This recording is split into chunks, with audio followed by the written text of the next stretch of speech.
Kolkata, India, and I'm 19 years old. I'm currently on a gap year to apply for scholarship so that I can go back to the US for my higher education.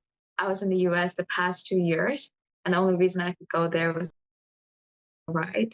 And that's what I would require for studying abroad, at least in a country like the US, which is so expensive. So yeah, that's what I'm doing. My full-time job right now is to apply for scholarships, and that's what I did since morning. And I studied a little bit for my APs that I'll be taking this year to earn some college credits. So yeah, nothing very interesting about my day. So that's that. Very, very cool. Um, okay, so when you came to the US, where were you studying or where were you living? Yes, so I was in a Waldorf high school in Berkshire, Okay, Massachusetts, and I was staying with host families. I stayed with three of them over 2 years. nice. Did you enjoy Massachusetts? I love Massachusetts. It was a little hard for me in the beginning because the transition was just a lot, and I wasn't Okay, expecting most of it. But after I got adjusted to it, I really, really miss it. Like literally, I miss that's Mass a lot. Hmm. that's great. Okay. My next question is if you were to tell me like a talent or a skill that you have that essentially very few people or no one knows about, what would that be? I think people know about it pretty well. Is that okay if I share something that people are aware of about me? Yeah, I think I'm a very adjusted person. I can fit in anywhere with different people, with strangers. I think my experiences so far has shaped a lot of that about me. And I'm also an artist, so I make art, and yeah, I'm big into visual art. Yes. Nice. What kind of like do you like mean like paintings or like sculptures? I've done sculptures, but I've basically focused on hyperrealism, and I'm currently learning oil painting, but I generally do charcoal portraits and scribble art. Yeah, so that's like my niche, scribble arts. Is that something that you like want to go into professionally? Yes, so I want to go to pre-med. I want to, not pre-med, sorry, pre-vet. I want to be a veterinarian and also minor in visual arts. So run my veterinarian career along with being an artist by the side. Yes. Very, very cool. Okay, kind of moving gears a bit. Tell me about an accomplishment or like a personal project that you have worked on in the past or currently working on that you're really proud of, and tell me why. Um, have a few. So a significant one. So I went to Argentina for our school project, like for our Spanish trip in March 2024. And then I came back and I made a podcast series about immigrants living in the Berkshires. So that was like a 3 episode series where I talked with three people from Latin America and connected with my experience as someone from a different country living in the Berkshires. And it was so interesting. Although we were from three different parts of the world, our experiences and our cultural experiences back in our country were so similar at some point. Although we speak different languages, we have different cultures and everything. So that was a very astonishing part of the whole process, like just connecting the dots and being able to understand each other, although we have nothing in common. So yeah. Amazing. I love that. Okay, so you told me earlier that you are planning on studying to or like pre-vet and you want to study design. So in your head, when I say the word education, what is the first thing that comes to your head? Experiential learning, I guess. Yes, learning to experience. Do you want me to elaborate on it or? Okay, so most of my education so far has been through experiential learning. So I went to Waldorf school. Are you aware of what a Waldorf school is, or do you want me to go through it?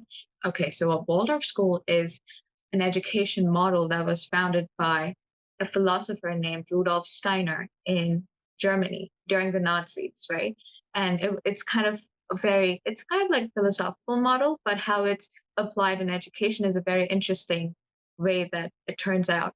So we traveled a lot. We went to trips for zoology to tide pools and stuff. We went to Maine for a tide pool zoology program. We traveled for Spanish programs, and we did astronomy in Adirondacks. And we did a lot of art through science kind of courses, and and also my veterinarian interests have stemmed to working hands-on and volunteering and shadowing with doctors. So I think experiential learning and exposure to the real fields is very important to actually understand what your life is going to look like in the future.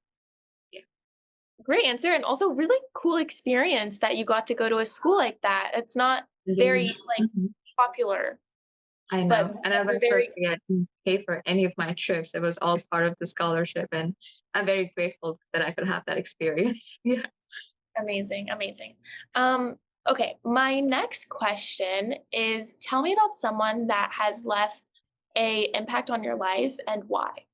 I think that's my mother. It's a very generic answer, but every day that I watch her uh, be that hardworking woman that she is and how much she pushes herself to be a new version and to be someone in this world because she had to drop her career for raising me for 8 years. And now that she's going back to it in a country like India, where opportunities for women, older women especially, are very, very limited, um, I think I see her struggle each and every day.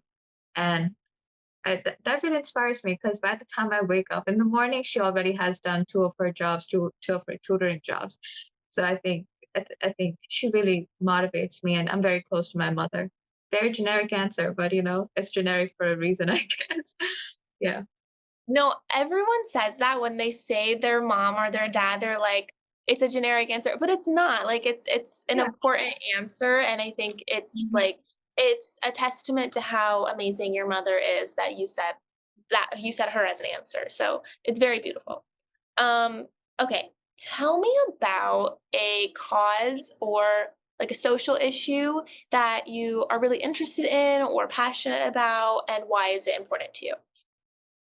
Oh, okay. So I have two about this that I want to explore in college. So my first career path that I have chosen is pre-med, which is I'm a little not so sure about it because as an international student who is not a citizen of the US, getting into vet school is a very, very hard job. The acceptance rates is very, very low. So it's totally fine if I don't get into animal healthcare. So my second field of work would be in research and STEM research. And I want to get into endometrial cancer research, and that's because I have a family history and I want to work in South Asia amongst women to raise reproductive health awareness. So yeah, one would be to in the animal healthcare field, possibly in herpetological surveys and awareness about reptile conservation, and the second would be endometrial cancer awareness. That's very interesting. Do you so you only plan on like studying in the US? You don't plan on like working and living in the US after you finish your degree? I would love to, but given how complex the whole citizenship and because it takes years for a person to be a citizen in the US. So always I have to have a backup plan. Like I wasn't planning to come back this year, but the financial aspect of education in the US, I had to have second plan. I was forced to. So I'm just rethinking my ideas and trying to figure out what I might do if I come back to my country after studying in the US, which is always a win because an American degree has so much power all across the world, so I would end up in a great place anywhere with a Mhm. degree in the US. So yeah, And you seem like a very, very intelligent woman, so I have no doubt that you will excel wherever you are in the world. I'm not sure about that, but thank you. No, believe in yourself. Like don't you we are our biggest critics, so always be confident in your abilities. Um, okay. So I guess my kind of last question before I kind of open the space for you to talk about whatever you feel like adding to your application. My last question is what do you feel like has been a significant challenge in your life that you've had to work through, and how do you feel like it shaped you to who you are today? Again, might be a very generic answer, but again, every person has a different experience with the issue. I think my finances so far. Um, I mean, I wasn't like me going to the US was totally unexpected. In the first place, like kids like me in the area that I live in a not very posh area in Kolkata, and a broad education and traveling in general is a very unaccessible resource for people, right? Like I have been to other places, like in the US and in South America, and I feel like traveling abroad is not as hard, but from my country, from where I am, it's a big thing for people because people just don't have the resources or means to travel in places like America, which is so expensive and stuff. So like finances has been a big problem. Also my housing in the US was a as I've stated before, I had to change host families 3 times.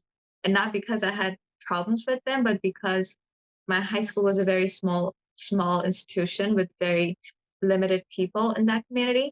And it was very hard for me to find housing. So anytime someone showed an interest, I just had to move in with them, although that was not a permanent solution, right? I'm glad that all of them were great people, and I'm in touch with all of them, and they help me even now with applications, with writings, and everything. And part of that housing problem also came from my finances because if I could pay higher for host families and for staying in the U.S. With other families, I think that wouldn't have been a problem. So yeah, my finances have like have created a lot of hardships, and those hardships have changed me or shaped me in a different. I think you have a very unique, experience within, Yeah. studying and just like life in general. So I guess I have a next question. If you were to give a piece of advice, or if you wish, that you could have received this piece of advice when you were either younger or in like a really like deep down place, what would that be? Like what would you have liked to hear?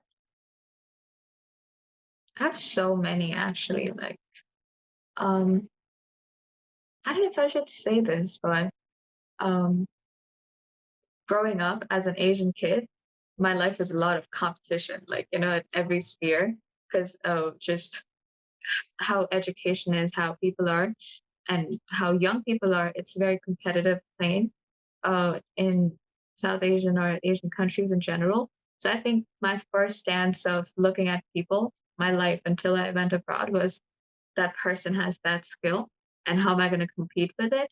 But that's not how life works though. If someone has a skill, you learn from them. And competition is only to better yourself. It's never to compare. You know what I mean? So I think I would just tell myself, chill down, girl. Like, people are always better than you, always. So life is gonna humble you so much. So not everything is a competition. So just learn, be open to learning. Yeah, that's what I would say. No, I think that's a great piece of advice because I think the word competition is so misconstrued. Like it's such a negative has such a negative connotation, but I think you can always look at it in a different way to where you can find the positive in it. Like you just said, you can use the competition and not in a way of comparison, but in a way of learning. Yes. I think that's such a Yeah. great, unique way to look at it. Um, well, I hope that you enjoyed this process. We try to make it as comfortable as possible. Did you You're like a it? good person. I loved it. You're so easy and so smiley. Oh I love your vibe. Thank you So so yeah, much. thank you so much I for try. being my interviewer. Yeah. Hey YouTube! If you enjoyed this person's story, don't forget to subscribe below to hear more from our inspiring youth. If you want to apply for our Storyteller Scholarship or get more involved in our organization, click the link below to apply. Thanks for watching!